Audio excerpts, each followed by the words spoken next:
Oke teman-teman, kali ini saya sudah berada di custom room Corvus versi 7.5 V2 yang versi Omen Android 10 yang mod unofficial oleh Bazorf. Seperti biasa kita akan coba review di bagian setting dan ada apa saja di custom room ini. Kita bisa lihat di custom room ini ada beberapa option penting ya, yaitu penambahan mode 90 fps untuk PUBG Mobile, lalu menambahkan kamera lip dari device Lavender, dan peningkatan CPU dan GPU booster, improvement device performance, lalu adanya FPS stabilizer dan yang lainnya. Oke, seperti biasa kita akan coba masuk ke bagian setting. Di bagian setting ini kita bisa melihat tampilan awal seperti ini. Ada dua option paling atas, Raven's Lair dan Thames. Ini adalah fitur kustomisasi dari custom room Corvus ini. Kita akan coba lihat di bagian Raven's Lair ada apa saja. Ada 4 option. Yang pertama itu bagian sistem, lalu lock screen, status bar, dan hardware. Di bagian sistem ada 3 option, yaitu Corvus part seperti Xiaomi part, lalu ada notification dan miscellaneous. Di bagian Corvus part ini semua bisa kalian aktifkan dan kalian coba. Kemudian di bagian notification kalian ada beberapa option ya. Ada hide smart refresh, lalu charging animation, lalu ini ticker, lalu ada engine lighting dan yang lainnya. Di bagian miscellaneous kalian bisa lihat beberapa option. Ada screenshot tipe, bisa modifikasi apa, bisa pilih beberapa option ini. Lalu ada screen off animation seperti biasa, scrolling change, lalu adanya gaming mode, suspend action, lalu sensor block packaging, dan beberapa option lainnya. Double tap to sleep, swipe to screenshot, banyak sekali ya. Lalu di bagian lock screen kalian ada lock screen item, double tap to lock screen sleep, charging info, visualizer, lalu di bagian fingerprint preference, dan ini adalah fitur yang lumayan sangat penting ya, fingerprint unlock. Jadi pada saat reboot kita tidak perlu harus masukkan pin saat awal, jadi kita bisa langsung menggunakan fingerprint pun bisa.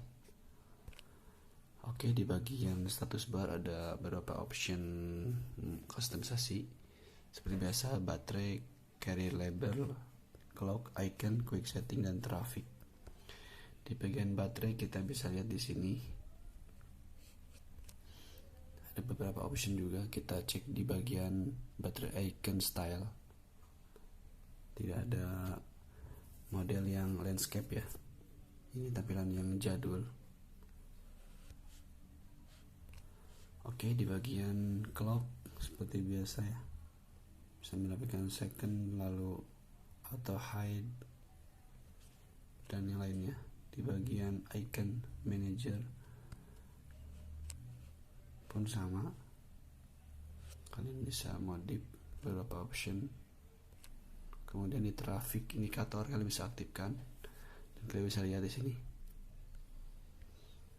Apabila kalian ingin menghilangkan yang panah ke bawah dan ke atas itu, kalian tinggal klik saja hide around. Kemudian di bagian hardware ada custom button, navigation, dan power menu. Di bagian button adanya kill up button, lalu option lainnya ya. Kemudian di bagian navigation kalian bisa adanya fitur invert layout, bisa merubah posisi back dan region seperti ini. Lalu di bagian layoutnya bisa kalian rubah juga posisinya seperti ini, besar ataupun compact. Lalu di bagian sini navigation kalian bisa custom juga. Apabila kalian tekan tombol back, ada action apa kalian bisa masukkan. Lalu apabila kalian double tap, actionnya harus apa, seperti itu. Dan ini berlaku untuk 3 tombol ini ya, tombol back, home, dan region. Kalian bisa edit di bagian sini di navigation. Kemudian ke bagian themes. Di bagian themes kalian bisa lihat di sini bisa atur font. Kalian bisa atur font yang kalian inginkan. Jadi kalian tidak perlu harus menginstal modul font lagi ya. Di sini sudah lumayan banyak ya. Lalu icon save hanya berbentuk list saja ya, tidak ada bentuk iconnya, jadi tidak bisa melihat previewnya. Quick style, still, ada beberapa option juga banyak ya. Lalu status bar atau quick icon, quick setting header style, dan switch style, dan banyak lagi ya. System themes, schedule, seperti ini. Bisa lihat ini berubah ya, seperti ada bayangan ya pada font teksnya. Kita coba yang Solaris Dark seperti ini. Oke, kita coba di bagian network and internet. Kedua SIM card saya terbaca normal. Oke, lalu wifi normal. Dan kita akan coba di bagian fitur terpenting Redmi Note 5 Pro, yaitu wifi hotspot. Kita akan coba cek di sini tampilan standar, lalu kita akan coba aktifkan bersama dengan wifi. Oke, berjalan ya, normal, tidak ada masalah. Oke, lalu kita ke bagian VPN. Di bagian hotspot pun bisa menerima klien yang menggunakan VPN, jadi VPN-nya bisa ditethering kembali ya. Kemudian di bagian baterai adanya option smart charging. Ini fitur penting ya bagi para user yang sering menggunakan casan didiamkan semalaman itu. Jadi apabila pada saat dia masuk ke bagian 90%, dia akan otomatis cut off ya. Lalu dia akan coba mulai mencharger lagi pada saat 60% ya baterainya. Ini sangat penting juga fitur ini. Kemudian di bagian display pun tampilannya seperti biasa pada Android 10 pada umumnya. Adanya game driver preference. Kemudian di bagian sound normal, tidak masalah. Lalu kita bisa lihat di bagian security. Di bagian security, face unlock-nya aktif, 3 option ini aktif. Kemudian kita coba cek di bagian sistem gesture. Di sini hanya ada 4 option ya. Lalu kita lihat di bagian developer, kemudian memori. Di sini free RAM-nya 1,8.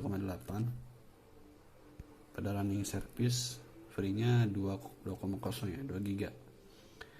Karena custom ROM ini yang versi vanilla ya. Jadi kalian bisa menginstal manual GApps-nya ataupun bisa menggunakan microG ya. Di sini saya menggunakan microG yang versi modul Magis. Jadi simpel, tidak perlu ribet menunggunya. Kemudian kita bisa lihat di bagian about phone. Di sini tertulis namanya Asus i003DD ya. Lalu di bagian Android version Android 10, lalu di sini ada Corvus version 7.5 gaming versi 2, Android 10 only by kejelekanmu unofficial ya. Oke, kalian bisa lihat di sini changelognya. Kemudian di sini menggunakan kernel yang di Eagle versi 13 yang overclocknya ya, yang 2.2 dan ini adalah Linux statusnya enforcing. Kemudian kita coba cek di bagian menu. Di bagian menu pun adanya tambahan MIUI Cam dan adanya YouTube Pancet ya. Kita bisa lihat di bagian MIUI Cam. Tampilannya sama seperti biasa. MIUI Cam seperti yang lainnya. Hasilnya tidak begitu memuaskan ya. Kalian alternatifnya kalian bisa menggunakan Gcam ya, versi bebas yang kalian gunakan. Lalu kita coba cek CPU throttling pengetesan dan kita pilih OK. Lalu kita coba start, tunggu hingga 1 menit seperti biasa. Dia mendapatkan hasil benchmark yang berapa ya? Oh ya, di sini kita bisa lihat CPU clocknya saya turunkan menjadi 1,95 ya. Oke, coba kita stop terlebih dahulu dan kita aktifkan ke overclock ya. Kita ke bagian CPU, lalu di bagian ini kalian pilih CPU maksimalnya 2208 ya. Oke, lalu apply on board. Setelah itu kita coba buka kembali CPU throttling test.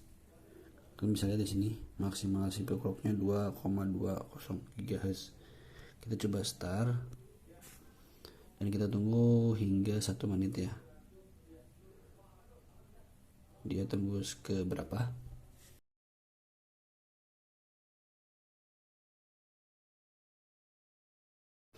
Oke, kalian bisa lihat di sini performanya tembus tidak sampai 100 ya. Nanti kita coba stop. Oke. Di sini maksimalnya hanya 64, sekian GPS, tahu rata-ratanya 58,8 dan minimalnya 47,3 ya. Aneh sekali. Dan kita coba akan pengetesan Geekbench test. Seperti biasa kita akan coba run CPU benchmark dan kita tunggu hingga 100% ya. Di bagian Geekbench 5 ini adalah proses pengetesan. Oke, setelah kita menunggu 100% dan ini adalah hasil dari skor Geekbench score.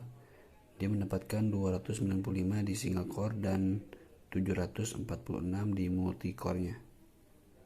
Di kernel di Eagle versi 13 ini yang overclock kecil ya di perangkat saya.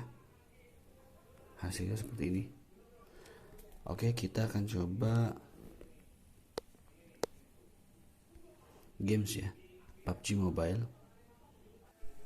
Oke, kita sudah masuk di dashboard PUBG Mobile. Kita coba cek di bagian setting, lalu kita pilih ke grafik. Di sini mentok ya, hanya di HD dan high. Kita akan coba grafik smooth dan kita coba yang 90 fps.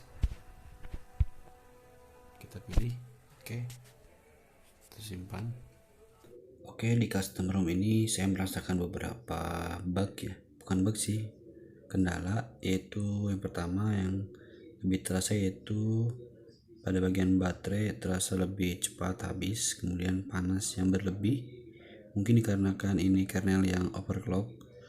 Namun pada saat saya turunkan ke 1,8 tidak ada masalah lagi ya, tidak terlalu panas. Teman-teman, kali ini saya akan coba Flashroom Corvus versi 7.5 versi 2 mode unofficial oleh Bazov di Redmi Note 5 Pro. Oke, sebelum kita lanjut jangan lupa kalian untuk subscribe channel ini. Oke, terima kasih. Di sini saya menggunakan recovery Orange Fog ya. Oke, sebelum kalian masuk ke proses install ROM, kalian pastikan sudah menyiapkan bahan-bahannya dan saya sertakan linknya di deskripsi. Oke, kalian masuk ke recovery dengan cara menekan tombol power dan volume up bersamaan hingga keluar logo Mi. Setelah itu kalian akan tampil seperti ini. Kalian pilih icon tong sampah ya, yang ini. Lalu kalian lihat di situ ada dua option. Yang pertama WIP dan yang kedua adalah format data. Kalian lakukan clean flash di bagian WIP dan kalian centang beberapa option yaitu Dalvik, kemudian Change, System, Vendor, dan Data. Oke, setelah kalian centang, kalian pilih Swipe to WIP. Lalu tunggu proses whipping berjalan. Oke, setelah proses whipping kalian langsung pilih back. Kemudian akan tampil seperti ini. Nah, setelah ini kalian pilih room yang akan kalian flash ya. Jika sudah, kalian langsung klik, lalu kalian swipe to install. Lalu kalian tunggu proses flashing roomnya berjalan. Oke. Setelah proses flashing berjalan sukses, maka kalian akan melihat seperti peringatan teks berwarna oranye seperti ini ya. Kalian abaikan saja, tidak apa-apa.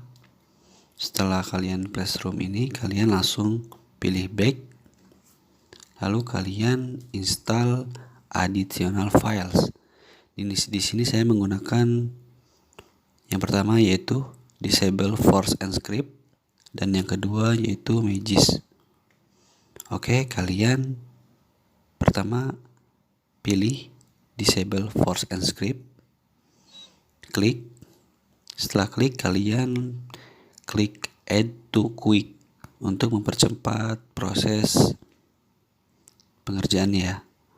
Kalian klik add to quick, lalu kalian pilih Magis.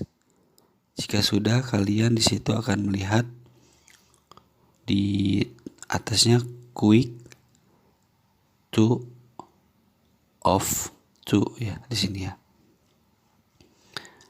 Berarti ada dua file yang akan di flash. Setelah itu kalian tinggal swipe to install. Lalu tunggu prosesnya hingga selesai. Nah, apabila prosesnya sudah selesai, kalian tinggal klik menu di bagian ini. Kemudian kalian reboot. Setelah reboot, kalian pilih yang sistem. Secara otomatis recovery akan reboot dan masuk ke booting. Dan kalian tunggu saja proses bootingnya. Biasanya sekitar 3-5 menit ya. Oke, kalian tunggu. Namun apabila lebih dari 5 menit, kalian bisa reboot ulang paksa ya, dengan cara menekan power hingga ada getaran dan muncul icon Mi ya. Oke.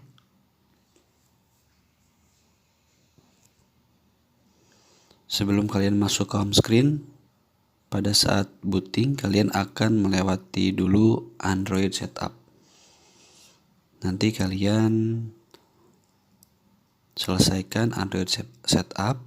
Setelah itu secara otomatis kalian akan diarahkan ke home screen. Sampai situ proses flashing room dinyatakan selesai lah. Beres, tidak ada masalah apapun. Jika kalian menyukai video ini, jangan lupa untuk like dan share. Dan ikuti terus channel ini dengan cara mensubscribe agar mendapatkan video-video terbaru dan bermanfaat lainnya. Oke, terima kasih.